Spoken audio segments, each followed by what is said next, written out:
हाँ मैं कहाँ है? मैं ना फार्म आई हुई हूँ। अभी भी दर्द हो रहा ना पैर में? देखा कैसे पैर लटका रहे हैं आपके। सरब नहीं करेगा मेहर को माफ, और मेहर यहाँ पर भाई अपनी नस वस काट चुकी है सरब से माफी मांगने के लिए। हमने देखा था ना किस तरीके से यहाँ पर मेहर कितनी बदनामी करती है सरब की, सगाई भी तोड़ देती है। सगाई में भाई किस तरीके से उस पर आरोप लगाती है पैसों का, और बोलती है कि इसने मेरे पैसे चुरा लिए और ये धोखेबाज है। अब ये सारी चीजें सुनने के बाद ना सरब को भी शादी नहीं करनी थी मेहर से। कदम तो लड़खड़ाएंगे ही ना, तभी तो सहारे की जरूरत पड़ रही है। तूने मुझसे झूठ क्यों बोला?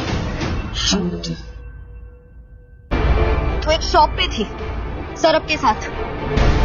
अब यहाँ पर हानिया ना पैसों का बैग ढूंढ लेती है और बोलती है कि सरब जो बैग ले गया था ना उसमें पैसे नहीं थे, पैसों का बैग तो घर पे ही छूट गया। और ये दोनों के बीच में ना मिसअंडरस्टैंडिंग हो गई थी, और मैं जाके ना भाई अब मेहर को बताती हूँ, और मेहर को बताती है। और यहाँ पर मेहर गुस्से में आके ना पैसों को ऊपर से फेंक देती है छत पे से, और लोग आ रहे हैं और छीना झपटी कर रहे हैं पैसों को। हाँ मैं गई थी पर। हाँ मैडम जी, वो मम्मी ने भेजा था मुझे, वो आपको सरप्राइज है। सरप्राइज क्यों डिस्क्लोज किया? मैंने देना था ना।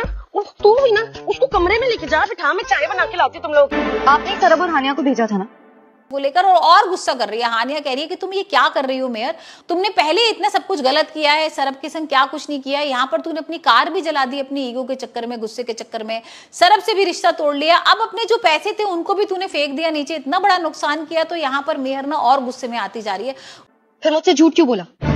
मैं झूठी नहीं हूँ। मेरे को जो सरब ने बोला मैंने वही बोला। मैं वही, अब क्या पता हानिया नहीं बोला हो सरब को। आप जाके अपनी बहन से क्यों नहीं पूछते, उसी से बात कर लो ना कि कहीं उसके दिल में कोई खिचड़ी तो नहीं पक रही। उसको लग रहा है कि भाई सरब की तरफदारी ले रही है हानिया, और उसके बीच में एक दुश्मनी पैदा हो जाती है। अब यहाँ पर हानिया ने कई बार उसको थप्पड़ भी मारा था ना, जिस तरीके से उसने सरब के संग हरकत की थी, तो यहाँ पर उसको भी गुस्सा आया था। तो मेहर के दिमाग में ना ये सारी चीजें, अब मेहर पहुंच जाती है सरब के घर माफी मांगने के लिए। लेकिन उससे पहले भाई हानिया वहां पर मौजूद होती है। हानिया माफी मांगने जाती है, अब देखने जाती है कि सरब ठीक है कि नहीं। और लेकिन भाई उसकी माँ ही उसको मार देती है माथे पर, और उसके खून वून निकल जाता है। यहाँ पर उसकी ड्रेस भी फट जाती है, और वो सरब की बहनें ना ड्रेस वगैरह चेंज करा रही है उसकी। इतने में ना मेहर की एंट्री हो जाती है। अब मेहर आएगी और मेहर के हाथ में ना चाकू होता है, जो सरब और उसकी माँ देख के डर जाते हैं।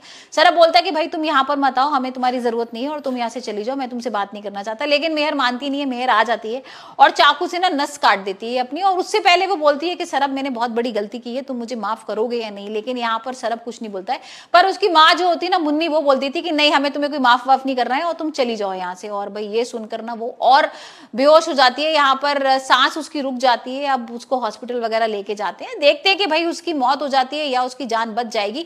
लेकिन आप मुझे बताइए, आप उदारियां के लिए कितने एक्साइटेड है, और आपको क्या लगता है कि भाई अब सरब हानिया से शादी कर लेगा?